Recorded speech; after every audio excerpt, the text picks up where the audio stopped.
Hello mga suki, magandang araw dahil suman kamuting kahoy po ang ibebenta ng aking asawa kinabukasan ay gabi pa lang po ay nag-prepare na po ako ng ating suman kamuting kahoy. So maaga po siya magtinda bukas habang namamasada. Sa una ko nga palang ginawa ay dinarang ko muna yung dahon at tapos pinunasan para maging malinis ito. And then pagkatapos ko dinrain, ano ba yan? Ang hirap naman bigkasin. Yung ating kasaba mixture ay nilagyan ko ng gata, tapos lalagyan ko pa yan ng margarine and then asukal. Kasi ito po yung magpalinamnam ng ating suman kamuting kahoy. O 'di ba? Masarap 'yan kasi merong margarine at saka gata. Siyempre, yung ating kamuting kahoy ay malambot kainin, hindi matigas. Kaya kaya 'yun ang purpose kaya nilagyan ng gata. Tapos yung asukal natin is dalawang klase, mayroong dark brown sugar at yung isa naman ay white sugar para mag-combine yung kulay ng ating soma ng kamuting kahoy. Magkaroon po siya ng natural color. Charot, natural color daw. Asan ka pa ba sa natural color, walang halong chemical. So, mix lang po natin ang ating mixture hanggang sa mag-well combine na po lahat. At titikman mo yan kung matamis na ba or hindi kasi ano lang ako ano bang tawag nito? Tansya meter lang gamit ko eh. Tapos, ayan na po ang ating palaman. So, yung recipe ng ating palaman ay galing pa yan sa aking lola. Kaya, sure ako na masarap yan. Kasi, authentic, hindi. Ano ba yun? Yung, basta iwan ko. Kung ihambing natin sa isang bagay ay antik na yan kasi galing pa yan sa lola ko yung recipe ng aking palaman. So kasi ito po yung isa sa pangunahing hanap buhay ng aking lola dati at ng aking mama, ang suman kamuting kahoy kasi marami kaming kamuting kahoy sa bukid. Yun po yung isa sa mga source of income namin, yung kamuting kahoy. Kasi malawak yung mga kamuting kahoy namin doon. So, hindi naman namin yon mauubos sa pagkain. Kaya ang ginagawa ng mama ko, ginagawang suman, puto, kasabapay, kasababol, etc. Kahit kung ano-ano na lang recipe na galing sa kasaba ang kanyang ginagawa. So, thankful kaayo ko kay my mother is very kugihan. So na saksak sinagol na ni ang atong language dere.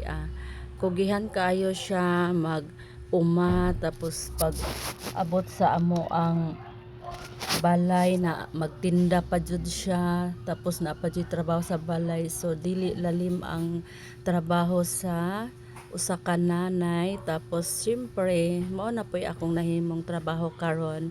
Ang difference lang is dili na ko motungas og bukid, dili na ko mangguna, dili na ko magtanom og kalibre. Mopalit na lang kay dito na kasi ako nakatira sa Marikina dito sa Manila. So wala akong lupain dito para mag kailangan ko na lang bumili sa palengke ng mga kamuting kahoy, mga para magawa nating suman tapos ibenta.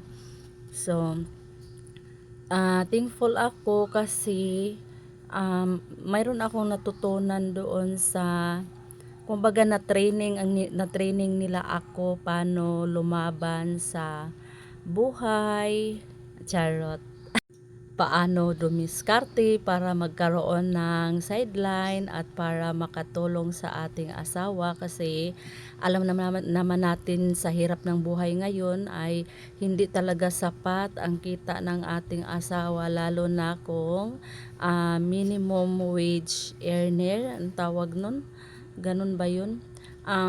Minsan nga hindi pa umabot sa minimum yung kita. So, kailangan talaga nating kumayod ng kumayod. So, tulungan is the key na lang yun talaga once na magminyo ta og magminyo ta na wala sa oras na hindi tayo financially stable. So, mao na ni diskarte is the key. Kailangan natin gamitin ang ating diskarte para mabuhay. Ano ba yan? Ang hirap mag voice over. Tapos wala pa ba tayo sweldo-sweldo ani. Pero it's okay.